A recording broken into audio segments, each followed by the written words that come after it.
मूर्ती घेतलेली आहेत आणि भरीव मूर्ती ही आहे. तिला मी असंच एकच पिवळ्या घेतलेल्या आहेत आणि देवी देवतांचे विधी वेळेस ते वस्त्र मी देवघर बाजूला ठेवते आणि दिव्याची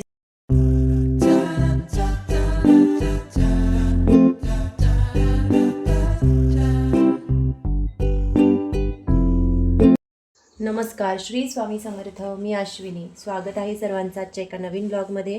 तर आजच्या व्हिडिओमध्ये आपण बघणार आहोत, मला बऱ्याच ताईंनी प्रश्न विचारले होते की तुम्ही देवघरामध्ये ज्या मूर्ती ठेवता तर त्या कुठून घेतलेल्या आहेत किंवा स्वामींसाठी, देवघरासाठी, स्वामींच्या पादुकांसाठी जे आसन आहे ते कुठून घेतलेले आहेत. तर त्याविषयीचाच आजचा हा व्हिडिओ आहे. तर एक एक करून सगळी माहिती मी तुमच्यासोबत शेअर करणार आहे. तर व्हिडिओ स्किप न करता शेवटपर्यंत नक्की बघा. आणि तुम्ही जर चॅनलवरती नवीन असाल तर चॅनलला लाईक, शेअर आणि सबस्क्राईब करायला विसरू नका. आणि हो, व्हिडिओला हाईपसुद्धा करा. चला तर मग आजच्या व्हिडिओला सुरुवात करूया. तर सगळ्यात महत्त्वाचा प्रश्न म्हणजे बऱ्याच ताईंनी मला विचारलं होतं की देवघरासाठी, स्वामींसाठी आणि स्वामींच्या पादुकांसाठी तुम्ही वस्त्र कुठून घेता. तर हे बऱ्यापैकी एक 7-8 वस्त्र माझ्याकडे आहेत आणि आसनंसुद्धा आहेत. तर हे सगळे मी असे वेगवेगळे ठेवते. एक एक करून मी सगळे तुम्हाला दाखवते. आता हे देवघरामध्ये टाकण्यासाठी आसन आहे. तर आता हे मोठ्या साईजमध्ये आहे आणि जे स्वामींचे वस्त्र आहे ते थोडे छोट्या साईजमध्ये आहे. मग रोज वेळेवरती सगळं छान असं वेळेवरती आपल्याला मिळावं यासाठी मग मी सगळं वेगवेगळं असं वेगळ्या कॅरीबॅगमध्ये ठेवते. तर आता हे मोठ्या साईजमध्ये आहे म्हणून मी एका मोठ्या कॅरीबॅगमध्ये हे सगळे देवघराचे जे आसन आहे तर ते ठेवते. तर एक एक करून मी तुम्हाला दाखवते. तर आता देवघराची जेवढी साईज आहे त्या साईजनुसार आपण देवघरासाठी वस्त्र जे आहे तर ते शिवू शकतो. तर आता हे जे वस्त्र आहे ते एक एक करून मी तुम्हाला दाखवते. तर बघा, वेगवेगळ्या रंगांमध्ये, वेगवेगळ्या डिझाईनमध्ये देवघरासाठी, स्वामींसाठी हे वस्त्र जे आहे तर मी ते शिवून घेतले आहे. तर याच्यामध्ये हा सगळ्यात छान आणि सुंदर कलर म्हणजे पिंक कलर आहे. तो खूप छान आणि सुंदर दिसतो देवघरामध्ये ठेवल्यानंतर. आणि त्यानंतर दुसरा कलर आहे हा जांभळा कलर आहे. हा तर खूपच छान दिसतो. जेव्हा स्वामींना या कलरचं वस्त्र मी घालते त्यावेळेस स्वामी खूप छान आणि सुंदर दिसतात. आता आधी तुम्हाला जसा देवघरासाठी हे आसन दाखवलं अगदी त्याच साईजमध्ये हे आसन आहे. फक्त कलर आणि डिझाईन थोडं वेगळं आहे. तर अशा डिझाईनमध्ये हे वस्त्र आहे आणि त्याच्यासोबत हे स्वामींच्या पादुका ठेवण्यासाठी एक छोटं आसन मी तयार केलेलं आहे.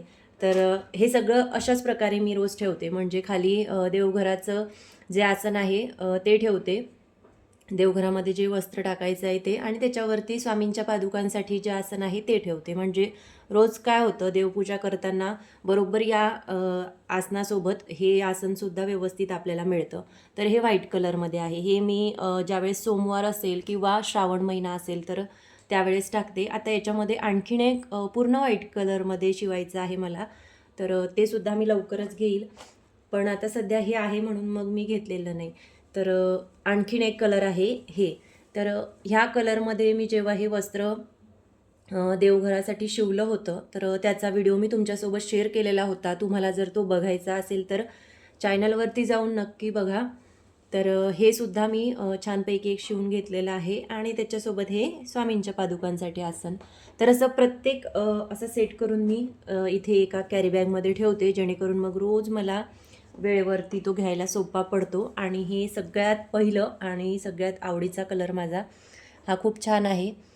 तर ह्याच्यासोबत जे आसन मी शिवलं होतं तर त्याची लेस जी आहे ती निघून गेली. त्यामुळे मग आधी जे पिंक कलर मी तुम्हाला दाखवला तर त्याचंच आसन स्वामींच्या पादुकांसाठी मी वापरते. त्यामुळे याच्यासोबत वेगळं असं आसन पादुकांसाठी नाही आहे.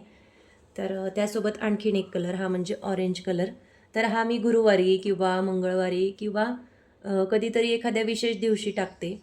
तसं तर सगळे कलर मी रोज एक वेगळा कलर घेत असते आणि वेगळा आसन जे आहे ते घेते.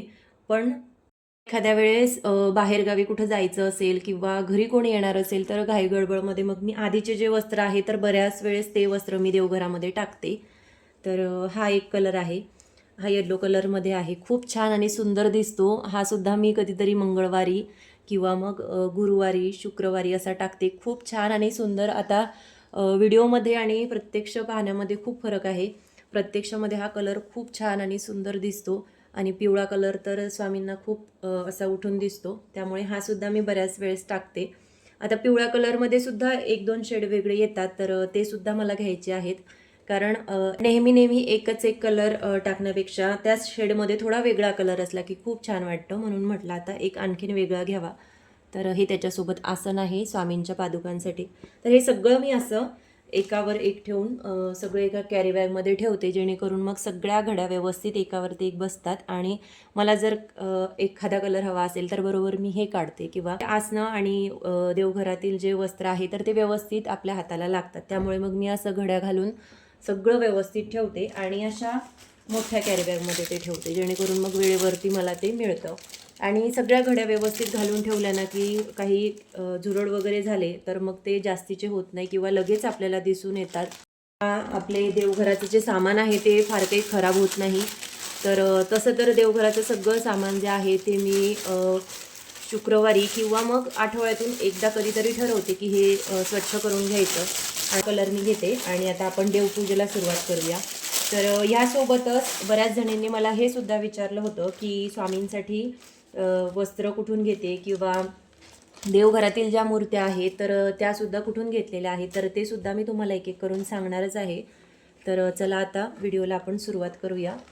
तर आता देवघरामध्ये हे आसन बघा अशा प्रकारे मी हे शिवून घेतलेले आहे. म्हणजे जेवढी साईज आहे देवघराची त्यानुसार मी लांबी आणि रुंदी घेऊन हे सगळे आसनं जे आहे तर ते शिवून घेतलेले आहे. तर आता मी हे टाकून घेते इथे. बरोबर हे देवघरासाठी वस्त्र आणि आसन जे आहे तर ते मी अशा प्रकारे शिवून घेतलेले आहेत. तर आता आपण देवपूजेला सुरुवात करूया. तर सगळ्यात आधी देवपूजेला सुरुवात करत असताना किंवा कुठल्याही पूजेची सुरुवात करत असताना कुठल्याही शुभप्रसंगी आपण सगळ्यात आधी तो लावतो तो म्हणजे दिवा. तर आता इथे आपण सगळ्यात आधी दिवा लावून घेऊया. तर हा एक दिवा आहे, हा स्वामी दीप आहे. मी हा इथूनच एका दुकानामधून घेतलेला आहे. बऱ्यापैकी ऑनलाईन भरपूर दिवे भरपूर डिझाईनमध्ये आपल्याला मिळतात. तर आपल्याला हवे तसे दिवे आपण मागवू शकतो. तर मला हा दिवा आवडला होता. याच्यामध्ये आणखीन एक कलर होता थोडा गोल्डनमध्ये, तर तो सुद्धा खूप छान होता, पण मग मी हाच घेतला. तर हा असा स्वामीदीप आम्ही इथूनच एका दुकानामधून घेतलेला आहे. तर हा रोज मी असा इथे देवपूजेच्या आधी लावून घेते आणि त्यानंतर बाजूला ठेवते. कारण काय होतं देवपूजा करताना इथे ताम्हण असतं किंवा गंगाळ राहतं किंवा किंवा देवांना स्नान घालायचं असतं, तर त्यावेळेस दिव्याला धक्का लागू शकतो. म्हणून मग मी असा बाजूला ठेवते. आणि दिव्याची साईजसुद्धा खूप मोठी आहे. तर दिव्यामध्ये इथे वर ही छोटी स्टीलची वाटी आहे. तर याच्यामध्ये बघा आपण असा कापूर टाकायचा असतो. तर बरेच जण याच्यामध्ये पाणीसुद्धा घालतात. मी सुद्धा घालते एखाद्या वेळेस, आणि एखाद्या वेळेस असाच कापूर ठेवते, जेणेकरून मग खूप जास्त वेळ तो जळतो. तर ह्या जवळपास दुपारी 2 ते 3 वाजेपर्यंत आरामात जळतात. खूप छान सुवास येतो आणि सगळ्या घरभर भीमसेनी कापुराचा वास जो आहे तो दरवळतो. तर हा दिवा मी इथे लावून घेतला. त्यानंतर आता आपण देवपूजेला सुरुवात करणार आहोत. तर सगळ्यात आधी इथे मधोमध मी कुलदेवीचा फोटो ठेवत असते, तर तो तुम्हाला दाखवते. तर आमचं जे गाव आहे तर तिथला हा फोटो आहे आणि जगदंबा देवीचा हा फोटो आहे. खूप सुंदर आणि छान आहे. तर ह्याला असं लॅमिनेशन केलेलं नव्हतं किंवा फ्रेमसुद्धा नव्हती. तर लॅमिनेशन जर केलं असतं तर इथे मध्ये ठेवायला तो त्रास झाला असता किंवा फोटो ठेवला जरी असता तरी लगेच तो पडला असता खाली. त्यामुळे मग मी त्याला अशी फ्रेम करून घेतली छान अशी छोटीशी. तर मोठ्या साईजमध्ये सुद्धा होते, पण हा मला मिळाला होता देवीचा जेव्हा उत्सव होता तेव्हा, शताब्दी महोत्सव होता त्यावेळेस. तर त्यामुळे मग मी यालाच छान असं फ्रेम करून घेतलं. आणि हा फोटो मी असा इथे एक छोटीशी लाल ओढणी आहे तर ती देवीला लावून घेत असते. आणि त्यानंतर हा फोटो जो आहे तर तो इथे देवघरामध्ये मी ठेवते. यानंतर येते तर ती म्हणजे उतरंड. तर उतरंडसुद्धा मी दुकानातूनच घेतलेला आहे. बऱ्यापैकी देवांचे जे सामान आहे किंवा देवांचे जे विग्रह आहे तर मी ते दुकानातूनच घेतलेलं आहे. ऑनलाईन वगैरे मागवलेलं नाही. फक्त जे माझ्याकडे कुंचन आहे तर ते मी ऑनलाईन मागवलेलं आहे. तर ही उतरंड मी इथे अशी ठेवत असते. तर उतरंड हे आपण 2 सुद्धा ठेवू शकतो. म्हणजे प्रत्येकी दोन्हीही बाजूला 2 आपण ठेवू शकतो. 5-5 या प्रमाणात किंवा 7 अशाही तुम्ही घेऊ शकता. मग तुम्हाला एक ठेवायची असेल तर एक सुद्धा तुम्ही ठेवू शकता. आता त्यानंतर ही गणपती बाप्पांची मूर्ती, तर ही मला घरूनच लग्नामध्ये मिळाली होती. तर तेव्हापासनं हीच मूर्ती माझ्याकडे आहे जवळपास 10-11 वर्ष झाले. तर छान आणि सुंदर अशी गणपती बाप्पांची मूर्ती आहे आणि खूप रेखीव काम आहे याच्यावरती. तर ही सुद्धा लग्नात आलेली आहे आणि माहेरूनच घेतलेली आहे. पूजा करायची आहे तर त्यासाठी गणपती बाप्पांपासून आपण सुरुवात करूया. सगळ्यात आधी गणपती बाप्पांना स्नान घालून घ्यायचं. तर बऱ्याच ताईंनी मला या छोट्याशा तांब्याबद्दल विचारलं होतं. तर हा तांब्यासुद्धा मी जी सगळी काही देवांचे विग्रह आहे तर ते जिथून घेतलेली आहे तर तिथूनच हा सुद्धा घेतलेला आहे. शहरामध्ये आपण काही घ्यायला गेलो की त्यांची किंमतसुद्धा जास्त असते आणि देवांच्या जर वस्तू असतील किंवा देवांचे जर विग्रह असतील तर आपण ते घेताना कधीच बार्गनिंग करत नाही किंवा मग आपल्याला करूसुद्धा वाटत नाही. त्यामुळे मग आपण अशा एखाद्या दुकानातून घ्यायचं की जिथे आपल्याला असं वाटेल इथे कमी किमतीमध्ये आपल्याला देवांचं सामान मिळतं किंवा देवांचे विग्रह मिळतात. तर तिथूनसुद्धा आपण घेऊ शकतो. तर आता इथे मी कधी दुकानातून कुठलंच सामान घेत नाही किंवा देवांचे विग्रहसुद्धा घेत नाही. सगळ्या ज्या वस्तू आहेत किंवा देवांचे जे विग्रह आहेत तर ते सगळे मी माहेरीच घेतलेले आहे. त्यामुळे ते एका दुकानातूनच मी घेतलेले आहेत. असे ऑनलाईन किंवा कुठल्या मोठ्या अशा दुकानातून ते घेतलेलं नाही. अगदी छोटंसं दुकान आहे. तिथूनच मी हे सगळ्या देवांचे विग्रह किंवा देवांच्या ज्या वस्तू आहेत तर त्या मी घेत असते. तर ही छान अशी गणपती बाप्पांची मूर्ती आहे. आता गणपती बाप्पांना स्नान घालून झालेले आहे. त्यानंतर गणपती बाप्पांना इथे असं मधोमध मी ठेवत असते. आता गणपती बाप्पांना हळदी कुंकू लावून घेते आणि फुलंसुद्धा अर्पण करते. आता गणपती बाप्पांना स्नान घालून झालेलं आहे. सगळ्यात आधी त्यानंतर आता आपण स्वामींना स्नान घालून घेणार आहोत. खूप छान आणि सुंदर अशी मूर्ती आहे. अगदी भरीव आहे आणि अगदी जडसुद्धा आहे. तर ही मूर्तीसुद्धा मी त्याच दुकानामधून घेतलेली आहे. ऑनलाईनसुद्धा मिळत होत्या, पण असं वाटतं की ऑनलाईन मागवल्यानंतर ती मूर्ती घरी आल्यानंतर कशी असेल किंवा मग ती रिटर्न करायलासुद्धा आपल्याला प्रॉब्लेम येतो. त्यामुळे मग मी ह्या सगळ्या देवांच्या ज्या मूर्त्या आहेत, जे विग्रह आहेत तर ते दुकानातूनच घेते. तर स्वामींना आता आपण स्नान घालून घेऊया. तर बघा देवघरामध्ये आपण जेव्हा देव ठेवत असतो तर ते देव एकमेकांना पाहतायत अशा अवस्थेमध्ये आपण ते ठेवायचे नाही. देवांचा जे चेहरा आहे तर ते नेहमी आपल्याकडे असेल अशा पद्धतीने आपण तो ठेवायचा आहे. तर इथे स्वामींना छान असं स्नान घालून मी घेते. आता ही स्वामींची जी मूर्ती आहे तर ही सुद्धा मी जिथे गणपती बाप्पांची मूर्ती आम्ही घेतलेली होती त्याच दुकानातून ही मूर्ती घेतलेली आहेत आणि खूप छान आणि सुंदर आहे. अगदी भरीव आहे. तुम्ही बघू शकता. कापड मी ठेवलेला आहे. तर हा छोटा नॅपकिन आहे. हा सगळ्या देवांसाठी मी घेते. तर हा सुद्धा असा वेगळा ठेवते. म्हणजे देवपूजा झाल्यानंतर हा लगेच धुवून घेते आणि वाळल्यानंतर परत देवघराजवळ ठेवून देते. जास्त वेळसुद्धा हा बाहेर ठेवत नाही. तर आता इथे बघा स्वामींसाठी मी काय वस्त्र किंवा आसन शिवलेले आहे तर हे मी तुम्हाला दाखवते. तर सगळ्यात आधी स्वामींसाठी आसन. तर हे बघा असे छोट्या साईजमध्ये जवळपास 3 किंवा 3.5 इंचाचे हे असतील. तर लांबी आणि रुंदीला. तर हे सुद्धा मी असे शिवून घेतलेले आहे. जसे तुम्हाला हे देवघरासाठी वस्त्र दाखवले तर अगदी त्याच कलरमध्ये त्याच्यामधलाच कपडा उरलेला असतो. तर अर्ध्या मीटरमध्ये सगळं होऊन जातं. तर हे असे छोटे छोटे आसन मी शिवलेले आहेत. तर आता आधी तुम्हाला जे सगळे वस्त्र दाखवले त्याच कलरमध्ये हे सगळे आहे. त्यामुळे आता काढून दाखवत नाही कारण आपला व्हिडिओ खूप मोठा होईल. तर हे सगळे असे आसनं जे आहे ते मी शिवून घेतलेले आहेत. तर स्वामींच्या मूर्तीसाठी म्हणून जेवढी स्वामींची मूर्ती आहे तेवढ्याच साईजमध्ये हे आसन मी बनवलेले आहे. फार काही मोठे केले नाही कारण इथे वरच्या बाजूला जागासुद्धा तेवढी नव्हती. त्यामुळे मग असे छोटे छोटे आसन मी बनवले. तर ह्या सगळ्या कलरमध्ये हे सगळे आसन मी सेमच बनवलेले आहे आणि टोप्यासुद्धा सगळ्या याच कलरमध्ये मी अशा सेम शिवून घेतलेल्या आहेत. तर जवळपास थोडाफार आकार बदललेला आहे इथे दिसतो, पण ठीक आहे. तर आता स्वामींचं आसन मी इथे ठेवून घेते आणि त्यानंतर इथे स्वामींची मूर्ती जी आहे तर ती ठेवून घेणार आहे. तर आता स्वामींना आपण सगळ्यात आधी अत्तर लावूया. तर अत्तर कुठलं लावायचं, तर हे भीमसेनी अत्तर आहे. तर हे मी शक्य झालं तर रोज स्वामींना लावते किंवा मग गुरुवारी किंवा शुक्रवारी स्वामींना लावत असते, कारण रोज धावपळ होते आणि मुलांचा टिफिन सकाळचा आवरायचं म्हटलं की खूप वेळ होतो, म्हणून मग मी कधीतरीच स्वामींना अत्तर जे आहे तर ते लावते. पण शुक्रवारी आणि गुरुवारी तर आवर्जून लावते. आणि त्यासोबत बघा, बऱ्याच ताईंनी मला विचारलं होतं की स्वामींचे वस्त्र तुम्ही कुठून घेता. तर सगळ्यात महत्त्वाचं म्हणजे स्वामींचे हे जे वस्त्र आहेत किंवा हे जे देवघरातील वस्त्र आहेत किंवा स्वामींचं आसन असेल किंवा हे स्वामींच्या पादुकांसाठी आसन असतील, तर हे सगळे मी घरीच शिवते. आता बघा, जवळपास अर्धा मीटर किंवा 1 मीटर जरी तुम्ही कपडा घेतला, तुम्हाला छान असं मोकळं सुटसुटीत शिवायचं असेल तर किंवा मोठ्या मूर्तीसाठी शिवायचं असेल स्वामींची 5 इंचाची किंवा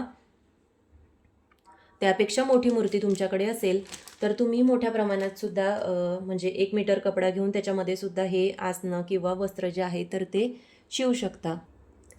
तर हे बघा, मी तुम्हाला ज्याप्रमाणे वस्त्र दाखवले त्याचप्रमाणे हे सगळे स्वामींचे सुद्धा वस्त्र जे आहे ते शिवून घेतलेले आहेत. त्याच्यामधलाच कपडा भरपूर उरतो, त्यामुळे आपल्याला वेगळा असा कपडा घ्यायची गरज पडत नाही. तर हा कलर खूप छान आहे, स्वामींना हा कलर खूप सुंदर दिसतो.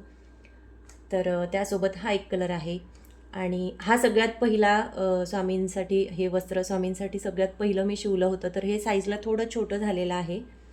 आणि त्यानंतर हे एक वस्त्र शिवलेलं आहे आणि हे व्हाईट कलरमध्ये. तर हे सगळे वस्त्र मी घरीच शिवलेले आहेत, कारण बाहेरसुद्धा मी ऑनलाईन बघितले होते, पण त्यांच्या किमतीसुद्धा भरपूर अशा सांगितल्या जातात. त्यामुळे असं वाटतं एखादं वस्त्र आणून जर आपण घरी शिवून बघितलं तर काय हरकत आहे. मग सुरुवातीला असं मी एकच पीस आणलं होतं आणि त्याच्यामधून मग स्वामींसाठी वस्त्र आणि देवघरासाठी आसन किंवा स्वामींच्या पादुकांसाठी आसन जे आहे ते शिवून बघितले होते. तर खूप छान ते बसलं. त्यामुळे मग मी आणखीन एक एक करून प्रत्येक सणाला एक एक पीस आणत गेले आणि स्वामींसाठी वस्त्र आसन जे आहे तर ते शिवत गेले आणि त्यामुळे खूप छान मला आता शिवता येतं. तर मग असं वाटतं आता बाहेरून घेतल्यापेक्षा घरीच छानपैकी आपण शिवावं. तर आता मी सगळे स्वामींचे वस्त्र आसन जे असतील किंवा टोपी असेल तर ते घरीच शक्यतो बनवते.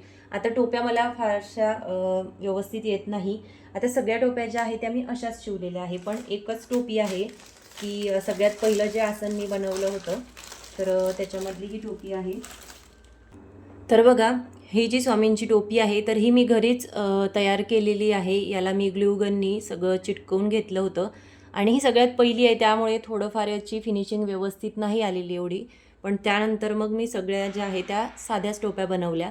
तर आता परत एकदा मला अशी टोपी बनवायची आहे आणि खूप छान आणि सुंदर दिसते. पहिल्यांदा जरी असली तरी खूप छान वाटते आणि मला ही टोपी खूप आवडते, म्हणून मी अधूनमधून स्वामींनाही घालत असते. तर हे जे छोटंसं पॅच आहे तर हे सुद्धा मी घरीच बनवलेलं. एक छोटंसं पेपर घेतला होता आणि त्याच्यावरती हे सगळे स्टोन लावून घेतले होते. आणि ही जी माळ आहे तर ह्या मी विकत आणलेल्या होत्या. तर खूप छान आणि सुंदर दिसतात आणि हा कलर याच्यावरती खूप उठून दिसतो, म्हणून मग मी हे सिल्वर कलरमध्येच लावलं. आणि हे जे पॅच आहे तर हे सुद्धा सिल्वर कलरमध्ये तयार केलं आणि याच्यामध्ये जो छोटासा स्टोन आहे तो सुद्धा याला मॅच व्हावा म्हणून मग मी याला हा पिंक कलरचा स्टोन घेतला होता. तर खूप छान वाटते. ही पहिली टोपी होती माझी स्वामींसाठी तयार केलेली, तर घरामध्ये सगळ्यांना आवडली.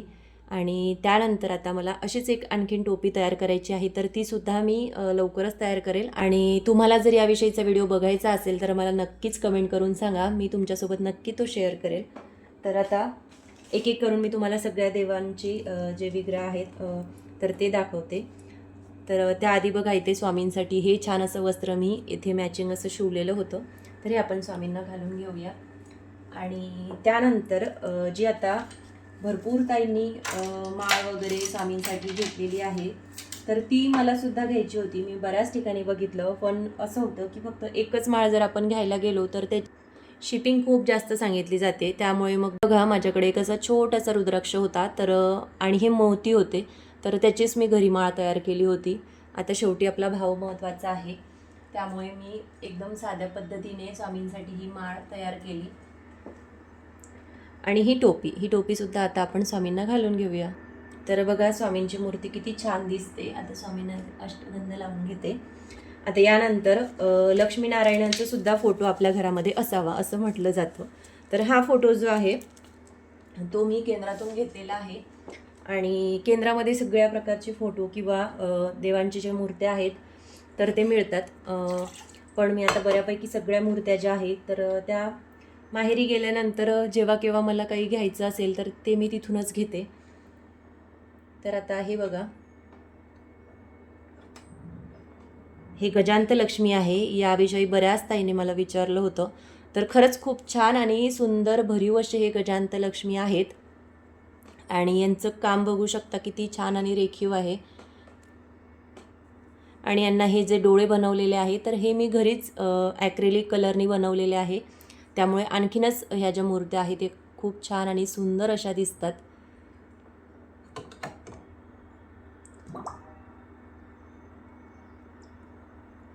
तर आता ह्या छोट्याशा तांब्याबद्दल सुद्धा मला एका ताईने विचारलं होतं.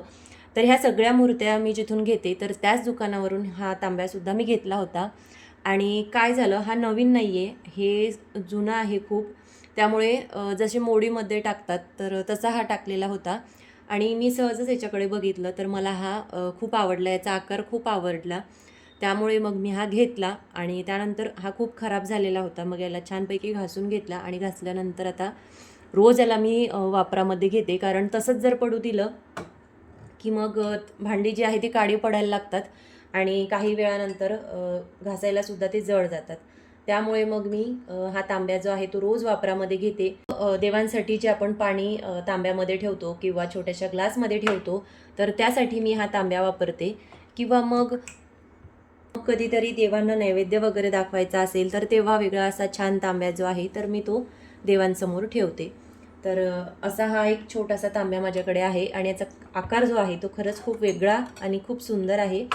त्यामुळे तो खूप छान दिसतो. तर तो मी रोज वापरामध्ये घेते, जेणेकरून तो काळासुद्धा पडणार नाही आणि घासायलासुद्धा जाणार नाही. त्यामुळे हा तांब्या मी रोज वापरामध्ये घेते आणि याचा आकार खरंच खूप छान आहे. तर बघू शकता. आणि इथे याला असा जोड लावलेला आहे, त्यामुळे ही लाईन जी आहे ती थोडीफार अशी काळी इथे दिसते. आता हा मी बऱ्यापैकी रोज घासते, पण हा जो भाग आहे इथला तर हा व्यवस्थित निघत नाही किंवा इथे घासणीने सुद्धा व्यवस्थित घासला जात नाही. तर म्हणून हे असंच दिसतं. पण काही हरकत नाही, याचा आकार खूप छान आहे, त्यामुळे मला हा खूप आवडतो आणि मी याला रोज वापरामध्ये घेते. एका ताईने मला या तांब्याबद्दल आणि देवांच्या सगळ्या मूर्तींबद्दल आणि जी गायवासरांची मूर्ती आहे तर त्याबद्दलसुद्धा विचारलं होतं. तर ही गायवासराची मूर्ती खरंच खूप छान आहे आणि खूप रेखीव असं याच्यावरती काम आहे. आता ही मूर्तीसुद्धा मी जिथून गजांत लक्ष्मी घेतलेले आहे, हा तांब्या घेतलेला आहे, त्याच दुकानावरून हे सगळं मी घेतलेलं आहे. ऑनलाईन मी हे घेतलेलं नाही. त्यामुळे तुम्हाला जर अशा डिझाईनमध्ये किंवा अशा आकारामध्ये जर हा तांब्या किंवा अशी काहीतरी देवांच्या मूर्त्या हव्या असतील तर तुम्ही नक्की कुठल्या तरी एखाद्या दुकानामध्ये शोधून बघा. इच्छा असली की ते नक्कीच सापडतं. तर नक्कीच तुम्हाला भेटेल. आणि ज्या ताईंनी मला कमेंट केली होती की देवांच्या ज्या मूर्त्या आहेत किंवा ह्या ज्या वस्तू तुम्ही देवघरासाठी किंवा देवांचे स्नान घालण्यासाठी वापरता तर त्याविषयी एक व्हिडिओ बनवा. तर त्यामुळे त्या ताईंनी नक्की कमेंट करा की तुम्हाला आजचा हा व्हिडिओ कसा वाटला ते. कारण तुमच्या ज्या छान छान कमेंट्स असतात त्या वाचायला मला खूप आवडतं. आणि आणखीन दुसरे नवीन व्हिडिओ तयार करण्यासाठी मला छान असा उत्साह येतो. त्यामुळे मी नेहमी नवीन नवीन व्हिडिओ बनवते. तर नक्कीच मला त्या ताईंनी कमेंट करून सांगा. आता पुढे ही जी खालची तिसरी पायरी आहे तर इथे आपण सगळे यंत्र ठेवायचे असतात. तर सगळ्यात महत्त्वाचं बघा, सगळ्यात आधी आपण रुद्रयंत्र ठेवू. तर रुद्रयंत्र जे आहे त्याला मी रोज स्नान घालते. तर रुद्रयंत्राला आपल्याला रोज स्नान घालायचे असते किंवा तुम्ही सोमवारी याच्यावरती रुद्राभिषेकसुद्धा करू शकता.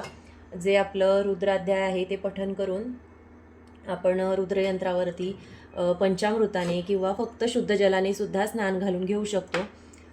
आणि त्यानंतर ते पाणी आपण सगळ्यांनी, घरातील सगळ्या लोकांनी आपण स्वतः तीर्थ म्हणून घ्यायचं असते. तर तुमच्याकडे जर रुद्रयंत्र असेल तर तुम्ही नक्कीच त्यावरती अभिषेक करून प्रत्येक सोमवारी किंवा महाशिवरात्रीला, परत श्रावण महिन्यात प्रत्येक सोमवारी वरती नक्कीच अभिषेक करा. तर इथे मी एक छोट्या प्लेटमध्ये ठेवते आणि त्यानंतर हे असं पांढरं वस्त्र ठेवते आणि त्यावरती हे रुद्रयंत्र ठेवते. आता रुद्रयंत्रावरती आपण माळ कुठली ठेवावी, तर ती सुद्धा रुद्राचीच माळ असावी. तर ही सुद्धा मी केंद्रातून घेतलेली आहे. तर कुठल्याही स्वामींच्या मठामध्ये किंवा जिथे कुठे स्वामींचं केंद्राचं सगळं सामान मिळत असेल तर तिथे तुम्ही हे जी रुद्रमाळ आहे तर ती घेऊ शकता. त्यानंतर दुसरं यंत्र आहे ते म्हणजे आपलं कुबेर यंत्र.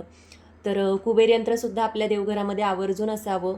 भगवान कुबेरांची पूजा आपण नेहमी करावी. तर मूर्ती जर तुमच्याकडे असेल तर आसनसुद्धा तुम्ही घेऊ शकता किंवा फक्त तुम्ही आसन जरी घेतलं तरी देखील चालेल. आता माझ्याकडे मूर्ती नाही आहे म्हणून मी आसनच जे आहे तर ते कुबेर यंत्र ठेवत असते. आता हे जे कुबेर यंत्र आहे तर त्याला रोज स्नान घालायची गरज नाही. रोज आपण फक्त त्याला हळदी आणि कुंकू लावून देवघरामध्ये ठेवायचं आहे. अगरबत्ती ओवाळायची आहे. एक फूल आपण अर्पण करायचं आहे. त्यानंतर ही बाळकृष्णांची मूर्ती, तर ही सुद्धा खूप छान आणि सुंदर आहे. ही लग्नाच्याच वेळेस मला मिळाली होती घरून. तर ही सुद्धा खूप मोठी आणि भरीव जड अशी आहे आणि खूप सुंदर दिसते. आणि हा जो लड्डू गोपालसाठी ड्रेस आहे तर हा सुद्धा खूप छान आणि सुंदर आहे आणि खूप वेगवेगळ्या रंगांमध्ये मी हा शिवते. तर हा सुद्धा मी घरीच शिवलेला आहे. याचासुद्धा तुम्हाला व्हिडिओ बघायचा असेल तर नक्कीच मला कमेंट करून सांगा, मी तो नक्की तुमच्यासोबत शेअर करेल. त्यानंतर ही गजानन महाराजांची मूर्ती आहे. ही सुद्धा खूप छान आहे. तर ज्या मूर्त्या माझ्याकडे नाही आहेत किंवा जे देवघराचं सामान मला घ्यायचं आहे तर ते मी घेत असते. तर त्यामुळे अशा सगळ्या मूर्त्या माझ्याकडे ह्या आहेत. आणि त्यानंतर हा छोटासा ग्लास, तर हा सुद्धा माझ्याकडे बऱ्याच वर्षांपासून आहे. तर हा लग्नामध्येच आलेला होता त्यामुळे मी असं त्याच्यामध्ये पाणी भरून ठेवते. आणि वरच्या बाजूला पिरॅमिड जे आहे आपल्याला केंद्रामध्ये मिळतं तर ते मी त्याच्यावरती ठेवते. म्हणजे पिरॅमिड एखाद्या ग्लासवरती ठेवून त्याच्यामधला पाणी आपण प्यावं असं म्हटलं जातं. त्यामुळे मग मी इथे देवघरामध्येच ठेवते.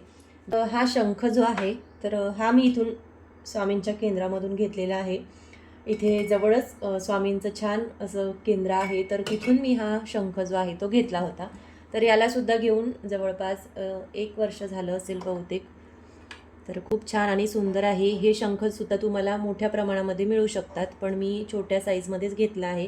कारण देवघरामध्ये फार जास्त मोठे देवांच्या मूर्त्या किंवा सामान जर ठेवलं तर मग सगळी जागा खूप कमी पडते.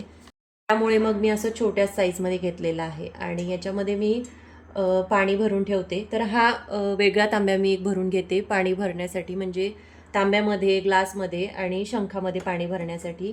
तर या तांब्यांबद्दल सुद्धा मला एका ताईने विचारलं होतं. तर हा सुद्धा तांब्या मी माहेरून घेतलेला आहे, जिथे मी नेहमी सामान घेते. तर छान आणि सुंदर असं आहे आणि याला असे छान छान ठसे आहेत, त्यामुळे हा दिसायला खूप छान दिसतो. आणि याचा आकार असा मटक्यासारखा आहे, त्यामुळे बघायलासुद्धा खूप छान वाटतो. आणि हा सुद्धा मी रोज असा वापरामध्ये घेते, जेणेकरून मग तो नेहमी स्वच्छ राहतो आणि खूप छान असा चमकतो. तर त्यानंतर जे आहे ते म्हणजे कासव. तर हे कासवसुद्धा मी इथून केंद्रातूनच घेतलेलं आहे. माझ्याकडे आधीसुद्धा एक पितळेचं तांब्याचं होतं, तर ते भरपूर प्रमाणात काळं झालेलं होतं. त्याच्याखाली मी पाणी ठेवायचे, तर त्यामुळे खूप खराब झालं होतं. तर आता हे जे कासव आहे हे यंत्र असलेलं कासव आहे, त्यामुळे यंत्र असलेलं कासव आपण तांदळामध्येच ठेवायचं असतं. तर याच्यासोबत मला छान अशी प्लेट मिळाली होती.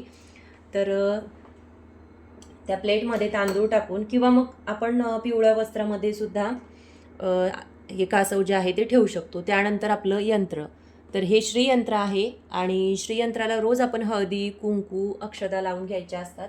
आणि त्यासोबत कमळगट्ट्याची माळ जर आपल्याकडे असेल तर ती सुद्धा आपण ठेवायची असते. तर माझ्याकडे मोठी माळसुद्धा होती, पण आता नेमकी ती एक 4 ते 5 महिने झाले तुटलेली आहे आणि परत ती मला ओवून घ्यायची आहे. पण जपमाळ करायची आहे 27 मण्यांची, तर तीच मी ठेवून घेते. आणि त्यासोबत श्रीयंत्रावरती आपण पौर्णिमेला किंवा शुक्रवारी कुंकुमार्चन विधी करायचा असतो. आता बऱ्याच ताईंना माहिती असेल कुंकुमार्चन विधी कसा करायचा ते. तर कुंकुमार्चन विधी करताना आपण 5ही बोटांनी किंवा मधल्या 2 बोटांनी कुंकुमार्चन विधी करायचा असतो. म्हणजे श्रीयंत्रावरती किंवा देवीच्या मूर्तीवरती किंवा कुलदेवीच्या मूर्तीवरती कुंकवाने अभिषेक करायचा असतो. त्याला आपण कुंकुमार्चन म्हणतो. तर ते आपण प्रत्येक पौर्णिमेला, शुक्रवारी किंवा मंगळवारी किंवा आपल्या देवीचा जो वार असेल त्या दिवशी आपण ते करू शकतो. तर मी शक्यतो पौर्णिमेलाच करते, कारण रोज करणं शक्य होत नाही. रोज फक्त हळदी कुंकू वाहते आणि एक वेळाच कुंकुमार्चन विधी जो आहे तो करते. तर कुंकुमार्चन विधी करताना आपल्याला श्री सुक्तमचं पठण करायचं असतं. तर मी एकदाच श्री सुक्ताचं पठण करते आणि कुंकुमार्चन विधी जो आहे तर तो करते. ही जी अन्नपूर्णा मातेची मूर्ती आहे तर ही सुद्धा मला आईकडूनच मिळालेली आहे. तर त्याचीसुद्धा मी रोज देवघरामध्ये छान अशी पूजा करते. आणि त्यानंतर ही लक्ष्मी मातेची मूर्ती. तर मी लक्ष्मी मातेची मूर्ती, स्वामींची मूर्ती आणि गजानन महाराजांची मूर्ती, तर ह्या सगळ्या मी सोबतच घेतलेल्या होत्या. ही महालक्ष्मी मातेची मूर्ती आहे. तर ही सुद्धा मी स्वामींच्या मूर्तीसोबतच घेतली होती. बघू शकता किती छान आणि सुंदर दिसते. खूप रेखीव काम आहे आणि असं वाटतं खरंच महालक्ष्मी देवी हसते म्हणून. खूप छान हसरा असा चेहरा आहे आणि खूप सुंदर दिसतो. नाजूक चेहरा आहे. अगदी छोटीशी जरी मूर्ती असली तरी त्याच्यावरती काम मात्र रेखीव आहे. तर ह्या कवड्या ज्या आहेत त्या मी पिवळ्या घेतलेल्या आहेत आणि 7 या प्रमाणात घेतलेल्या आहेत. तर आधी मी ह्याला पिवळ्या कपड्यामध्ये बांधून ठेवायचे आणि त्यानंतर मग असं एका प्लेटमध्ये आधी मी या कवड्यांना पिवळ्या कपड्यामध्ये बांधून ठेवायचे किंवा मग पिवळ्या कपड्यावरती ठेवायचे. पण तांदळावरती जरी आपण ह्या ठेवल्या तरी सुद्धा चालतात. म्हणून मग मी नंतर एक छान अशी ही प्लेट घेतली आणि त्यानंतर त्या प्लेटमध्ये मी तांदूळ टाकून घेत असते आणि तांदळावरती ह्या कवड्या ज्या आहेत तर त्या ठेवत असते. देवघरामध्ये अशा मधोमध ठेवते. आधी तिथे वरच्या बाजूला ठेवायचे, पण आता तिथे जागा सध्या कमी आहे, त्यामुळे मी असं इथे मधोमध ठेवते, जेणेकरून मग यंत्रांच्या सोबतसुद्धा कवड्या ज्या आहेत त्या ठेवल्या जातात. तर कवड्या ज्या आहेत त्या तुम्हाला पिवळ्या जर नाही मिळाल्या तर तुम्ही पांढऱ्या कवड्या घेऊन त्यासुद्धा पिवळ्या करू शकतात. आता त्या कसं ते पुढे सांगते. पण ही बघा छान अशी सुंदर तुळजाभवानी आईची मूर्ती आहे. खूप सुंदर दिसते. याचा मी बऱ्याच वेळा शॉर्ट व्हिडिओ तुमच्यासोबत शेअर केलेला आहे. अगदी नाजूक आहे. यापेक्षा बऱ्याच मोठ्या मोठ्या देवीच्या मूर्त्या मिळतात, पण ही सुद्धा मी गावाकडूनच घेतलेली आहे दुकानातून. कुठल्याही ऑनलाईन शॉपवरून मी ही घेतली नाही, कारण घरी आल्यानंतर कशा मूर्त्या आपल्याला मिळतात हे आपल्याला माहिती नसतं. त्यामुळे मग मी त्या दुकानामधूनच घेते. तर त्याच्यासोबत हे प्रभावळ आहे. तर याला छान असं कीर्तिमुख आहे आणि आजूबाजूला इथे छान अशी डिझाईन आहे. इथे छान असे 4 कमळ आहेत. तर इथे बघू शकता किती छान आणि सुंदर असे 4 कमळ आहेत. इथे मधोमध फूल आहे. आजूबाजूला किती बारीक नक्षीकाम केलेलं आहे आणि अगदी छोटीशी ही प्रभावळ आहे, पण त्याच्यावरती काम खूप छान केलेलं आहे. जवळपास ही 3-3.5 इंचाची असेल. तर याच्यासोबत आणखीन एक मी चौरंगसुद्धा याच साईजमध्ये बघितला होता, पण त्यावेळेस बऱ्याचशा मूर्त्या मी जसं की तुम्हाला सांगितलं गजानन महाराजांची, स्वामींची आणि महालक्ष्मी याची मूर्ती मी सोबत घेतली होती. तर त्यामुळे सगळ्या वस्तू घेणं काही मला शक्य झाल्या नाही, म्हणून चौरंग जो आहे तर तो घ्यायचा राहू दिला. फक्त ही प्रभावळ त्यावेळेस घेतली होती. तर आता चौरंगसुद्धा मला लवकरच घ्यायचा आहे आणि तो सुद्धा घेतल्यानंतर मी तुमच्यासोबत शेअर करणारच आहे. तर देवीला छान असं रोज कुंकुमी लावून घेत असते आणि त्यासोबत तुळजाभवानी आईसाठी ही छान अशी कवड्यांची माळ आहे. तर ही मी केंद्रामधून घेतलेली आहे. खूप सुंदर दिसते.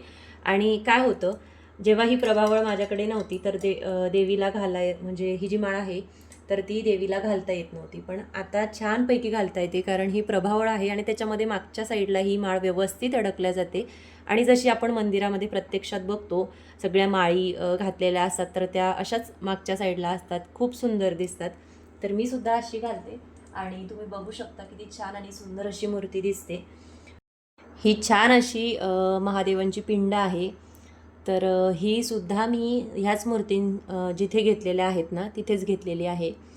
तर ह्या तुम्हाला ऑनलाईनसुद्धा मिळू शकतात. डिझाईनमध्ये सुद्धा होती, पण डिझाईनमध्ये असली ना की ती स्वच्छ करायला खूप त्रास होतो. म्हणून मग मी अशी छान अशी प्लेनच ही शिवलिंग जी आहे तर ती घेतलेली आहे.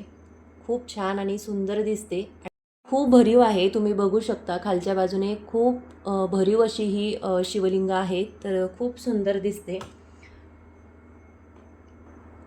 तर बघा इथे आता शिवलिंगाची सुद्धा मी पूजा करून घेते. तर आता आपल्याला देवघराविषयी थोडक्यात माहिती असायला हवी, तर ती आपण बघूया. बघा, देवाऱ्यात धन आणि पैसे जे आहे ते आपण कधीच दडवून ठेवायचे नाही. त्याचप्रमाणे देवाऱ्यात कमीत कमी देवांच्या मूर्ती ज्या आहेत तर त्या असायला हव्या. म्हणजे आपण बऱ्याच वेळा असं करतो की आपल्याकडे देवांची एखादी मूर्ती असते, तरी देखील आपण बाहेर कुठं देवदर्शनाला गेलो किंवा मग कुठेतरी एखाद्या देवस्थानी गेलो तर आपण तिथून देवांच्या मूर्त्या आणतो किंवा मग फोटो तरी आणतो. पण देवघरामध्ये बघा, देवांच्या एकापेक्षा जास्त मूर्ती असू नये आणि देवांचे फोटोसुद्धा असू नयेत. त्याऐवजी तुमच्याकडे जर एकाच देवाची एक मूर्ती आणि एक फोटो असेल तर ते चालतं. म्हणजे जसं कुलदेवीचा तुमच्याकडे फोटो असेल तर मूर्तीसुद्धा चालते. तर ह्या पादुकांविषयी सुद्धा मला बऱ्याच ताईंनी विचारलं होतं. तर ह्या ज्या स्वामींच्या पादुका आहेत ना, ह्या मी शेगावला जेव्हा म्हणजे मी माहेरी गेले होते, तर त्यावेळेस मी शेगावला गेल्यानंतर तिथल्या एका स्वामींच्या केंद्रातूनच घेतलेल्या आहेत. पण शेगावला घेतल्या होत्या, कारण इथे सुद्धा त्या मिळत नव्हत्या. आणि आणखीन दुसरीकडे मी बघितलं, बऱ्याच ठिकाणी विचारलं, तिथे सुद्धा मिळत नव्हत्या. तर ह्या मी शेगावला घेतलेल्या आहेत केंद्रामधून. तर बघा, देवपूजा झाल्यानंतर असा एक छोटासा तांब्यासुद्धा मी इथे देवघरामध्ये भरून ठेवत असते. खूप छान आणि सुंदर हा छोटासा तांब्या आहे. तर हा आपण तांब्यामध्ये सुद्धा ठेवू शकतो किंवा स्टीलच्या भांड्यामध्ये सुद्धा ठेवू शकतो, पण मी पितळेचंच ठेवते. तर बघा, आपण जे देवघरामध्ये देवांच्या मूर्त्या ठेवतो तर त्या शक्यतो 3 इंचापेक्षा जास्त नसाव्या, हे आपल्या प्रत्येकाला माहिती आहे. पण ज्या ताईंना माहिती नसेल त्यांच्यासाठी आहे. आपल्या देवघरामध्ये आपण जे देव ठेवतो, देवांच्या मूर्त्या ठेवतो, तर त्या 3 इंचापेक्षा जास्त नसाव्या. 3 इंच एवढ्या किंवा 3 इंचापेक्षा कमी असाव्या. तर आता इथे सगळ्या देवी देवतांना मी हळदी कुंकू लावून घेते. आणि जे पुरुष देवता आहे त्यांना अष्टगंध लावते आणि जे स्त्री देवता आहे त्यांना हळदी आणि कुंकू लावते. तर त्याचप्रमाणे बघा, आपलं देवघरामध्ये जर आपण कुठल्याही देवी देवतांच्या मूर्ती ठेवत असू तर त्या खराब झालेल्या किंवा छिद्र पडलेले असे असू नये. भग्न झालेले देव आपण आपल्या देवघरामध्ये ठेवायचे नसतात. अशा देवी देवतांचे विधिवत पूजन करून आपण त्यांचे विसर्जन करायचे असते. तर इथे स्वामींच्या पादुकांना छान असं मी अष्टगंध जे आहे ते रोज लावते. आणि त्यानंतर सगळ्या देवी देवतांना फुलं अर्पण करते. त्याचप्रमाणे आपण देवांना नित्याचा जो स्वयंपाक आहे तर त्याचासुद्धा नैवेद्य दाखवायचा असतो. आता बऱ्याच ठिकाणी बघा, मुलांना स्कूलला लवकर जायचं असतं किंवा आपल्याला टिफिन वगैरे द्यायचा असतो. तर अशा वेळेस आपण केलेला जो स्वयंपाक आहे तो उष्टा होतो. म्हणून काय करायचं, मुलांना जर टिफिनमध्ये द्यायचं असेल किंवा मुलांना आधीच घरी खायचं असेल तर नैवेद्याचं जे ताट आहे ते आधीच आपण वेगळं काढून ठेवायचं. म्हणजे आपला जो तयार केलेला स्वयंपाक नैवेद्य बाजूला काढून त्यानंतर तो नैवेद्य देवांना दाखवावा. तर ज्या कुटुंबामध्ये बघा देवांना न चुकता जेवणाचा नैवेद्य जो आहे तो दाखवला जातो, तर त्यांना आपल्या जीवनामध्ये दोन्ही वेळेच्या अन्नाची कधीही कमतरता स्वामी पडू देत नाही. त्यामुळे आपण सकाळ संध्याकाळ रोज स्वामींना नैवेद्य जो आहे तर तो दाखवायलाच हवा. तर बघा, छान अशी आजची आपली देवपूजा झालेली आहे. आणि त्यानंतर मी इथे कुंचन सेवासुद्धा मांडून घेतलेली आहे, कारण आज शुक्रवार आहे. तर त्यामुळे कुंचन सेवासुद्धा मांडून घेतली. तर आता कुंचन सेवेमध्ये आपल्याला गुलाबाचं फूल हे देवीला अर्पण करायचं असतं, कारण गुलाबाचं फूल हे लक्ष्मी देवीला खूप प्रिय आहे. पण आज नेमकं माझ्याकडे ते नव्हतं, त्यामुळे आता जेवढी काही फुलं होती तर ती सगळी मी इथे अर्पण करायला घेतली. तर हे एक कमळाचं आणि एक जास्वंदाचं फूल माझ्याकडे आहे, तर ते मी इथे देवीला अर्पण करते. तर हे असे 2 फुलं आहेत आणि हा एक शिक्का आहे. तर याच्यावरती लक्ष्मी देवी, सरस्वती देवी आणि गणपती बाप्पा यांची प्रतिमा आहे. तर त्यांचीसुद्धा मी अशी पूजा करत असते. याऐवजी आपण याच्यामध्ये आणखीन काही रत्ने आपल्याला घालायची असतील तर तीसुद्धा घालू शकतो. आज कुंचन सेवेचा जर व्हिडिओ मी तुमच्यासोबत शेअर केला असता तर खूप आपला व्हिडिओ जो आहे तो मोठा झाला असता. त्यामुळे मग थोडक्यात तुम्हाला कुंचन सेवा दाखवली. आता त्यानंतर रांगोळी काढून घेतली. आता आज शुक्रवार होता, कुंचन सेवा करायची होती म्हणून अष्टदल रांगोळी मी काढून घेतली. कारण आपण कुंचन जिथे मांडतो तर खालच्या बाजूला इथे आपल्याला अष्टदल रांगोळी काढायची असते. आणि जर आपल्याला अष्टदल रांगोळी काढणं शक्य होत नसेल तर आपण 5-5ची नाणी घेऊन किंवा 1-1 रुपयाची नाणी घेऊन इथे तुम्हाला दिसत असतील त्याप्रमाणे मी इथे खाली ठेवते. किंवा मग तुम्ही अशी अष्टदलची रांगोळी काढूनसुद्धा त्यावरती हे आपलं कुंचन ठेवून पूजा जी आहे तर ते आपण करू शकतो. पण मी बऱ्याच वेळा कुंचनच्या खाली नाणेसुद्धा ठेवते आणि अष्टदल रांगोळीसुद्धा काढते. तर आता ही रांगोळी काढणं खरंच आपल्याला शक्य होत नाही कारण खूप कठीण रांगोळी आहे. त्यामुळे तुम्हाला शक्य झाल्यास तुम्ही असा साचाच घ्या किंवा मग फक्त 1 रुपयाचे किंवा 5-5 रुपयाचे नाणे जरी आपण ठेवले तरी देखील चालेल. आता सगळी पूजा छान अशी झालेली आहे. देवघराविषयी आणि देवांविषयी सगळी माहिती तुमच्यासोबत मी शेअर केली आहे. तर चला आता मी आरती करते. तुम्हाला आजचा हा व्हिडिओ कसा वाटला हे कमेंट करून मला नक्की सांगा. आणि ज्या ताईंनी मला कमेंट केली होती की ताई देवघराविषयी, देवांविषयी आणि देवघरातील जे वस्त्र आहे ते तुम्ही कुठून घेता याविषयी मला माहिती सांगा. तर त्या ताईंनी नक्की कमेंट करा. मी त्या कमेंटची वाट बघते. तर चला आजचा व्हिडिओ इथेच थांबवते. परत भेटूया अशाच एका नवीन व्हिडिओसोबत. पण त्याआधी तुम्ही जर चॅनलवरती नवीन असाल तर चॅनलला लाईक, शेअर आणि सबस्क्राईब नक्की करा आणि व्हिडिओला हाईपसुद्धा करा. चला तर मग परत भेटूया अशाच एका नवीन व्हिडिओसोबत. तोपर्यंत सर्वांना श्री स्वामी समर्थ.